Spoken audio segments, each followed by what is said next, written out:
All right, everybody, time to round up some of the big stories from the week. We're talking about early voting. One of the races on the ballot for early voting this week is the Democratic runoff to determine who will oppose Senator John Cornyn in November. LaRouche-backed Democrat Keysha Rogers and the Dallas dentist David Alameel, it's a tongue twister, will square off on May 27th. Rogers has caused quite a bit of controversy running for the Senate nomination. Even though she's a Democrat, she's calling for the impeachment of President Obama and using signs depicting him with a Hitler-type mustache. Alameel is the establishment's choice and is backed by gubernatorial candidate Wendy Davis, among others. So what should voters know about these two candidates? That's our topic this half hour. And as always, we want to hear from you. You can share your thoughts with us on Facebook or send a tweet with the hashtag Fox26forlife. Joining us in the newsroom is our legal analyst, Chris Tritico, our news analyst, Mustafa Tamiz, and public policy analyst, Jackie Bally.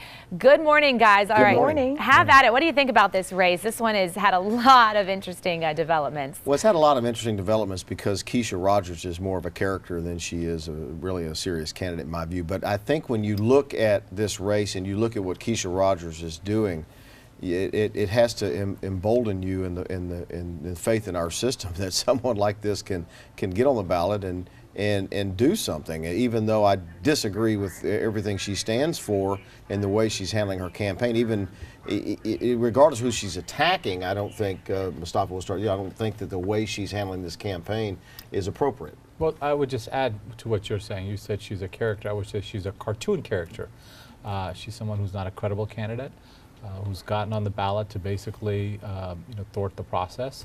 And unfortunately, because we have one of the longest ballots in the country, we have 5,000 elected officials in Texas, this race is not getting the notoriety or the mentions in press as much as it should. So she gets to be. But it does say something about a system that, in the sense that there are, we have a democratic process, and if somebody puts their name on the ballot, they have a fair shot at it. We just have to vote her down. If she were to win the nomination, was that going to bring the Democrats' overall effort down with her on the ticket? Those of us in Fort Bend, we know Keysha because she ran in 2010 against our Congressman Pete Olson, and she actually won that nomination at that time. And at that time, Jerry Bernberg said she was a credible candidate. So will it bring down the whole Democratic Party? I don't know. I don't think so. But I will say this, Alameel is not one without his own controversies. We heard recently that 4 women accused him of having a very hostile environment in his clinic practice. So, you have this woman who's saying Obama is destroying the party, and then you have this man who was sued by 4 women saying that he creates a hostile environment for women in the work environment. So I think that it's typical of a Democrat Party because they're having a hard time finding viable candidates. Are those two comparable?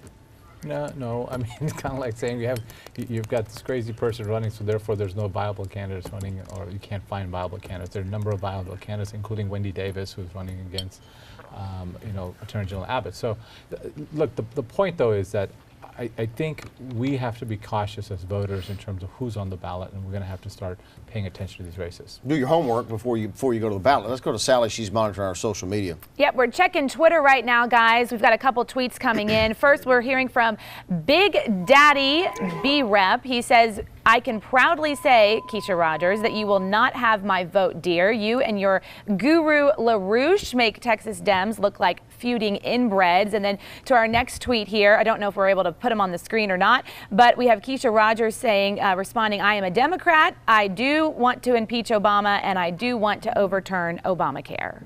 Well, there you go. At least we know she's watching. Good morning, Keysha. Hi, Keysha.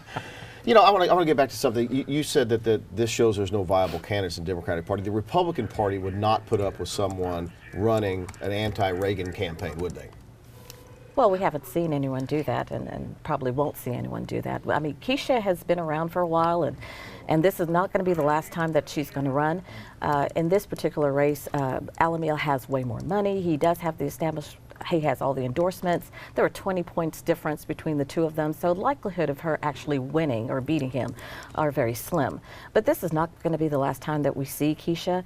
And again, I think the Democrat voters need to be aware that her alternative has some kind of questions with him too. So I feel sorry for the Democrats in this particular race because they don't really have good options. This is such heartfelt. Go ahead. I feel so sorry for you. Yeah. Look, you know, when Reagan was president or downward, there are always people within that party that run against their own president. There's always wacky candidates. I remember Christine O'Donnell, and everybody remembers her famous line saying, I'm not a witch, was the United States Senate candidate. So there's lots of that on both sides of the aisle. But as voters, we have to get smart and not vote for Keysha Rogers. Sorry, Keysha. I believed her. I do not believe she was a witch. I think Keysha Rogers is the gift that keeps on giving to the Republican Party. We're going to leave it right there. We'll be back in a little bit. And you might be right about that for sure, Jackie. All right, we're going to talk about the Veterans Affairs Department and healthcare when we see you guys next, okay? Thanks so much.